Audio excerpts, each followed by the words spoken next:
नमस्कार, मी शामराव मोकाशी, अध्यक्ष राजाराम बापू पाटील रिक्षा संघटना। आज आम्ही पालघर जिल्ह्यात आहे, विरारला गेलेलो आहे आणि विरार स्टेशन वगैरे सर्व ठिकाणी रिक्षावाल्यांच्यात आपण जागृती केलेली आहे की बाबा आता रिक्षाची परमिट बंद होणार आहे।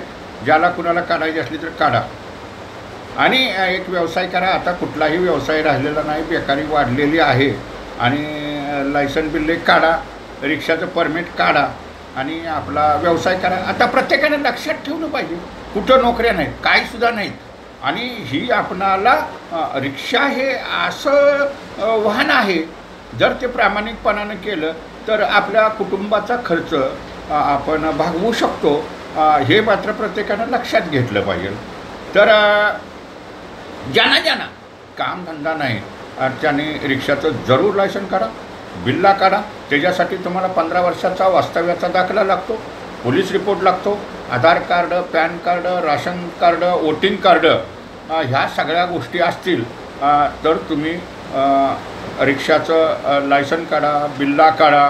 आणखीन तुम्हाला पुढं परमिट काढा आणि मग कुठलीही कंपनीची तुम्ही रिक्षा घेऊ शकता। RTOला नोंद करा आणि मीटरप्रमाणे मात्र व्यवसाय करा। त्याच्यामुळं बेकारीला थोडा आळा बसणार आहे आणि आपणाला व्यवसाय निर्माण होईल। हे बी मात्र प्रत्येकानं लक्षात घ्या। आता कुठे नाहीतच कामं तर त्याला आता कुणी काय करायचं आहे, पण जरूर ज्यांना रिक्षाची परमिट काढायची आहे त्यांनी काढा आणि आपला स्वयंरोजगार मात्र चालू करा। धन्यवाद। मूचवाले मोकाशी यूट्यूब पहा, लाईक करा, शेअर करा, सबस्क्राईब करा। धन्यवाद।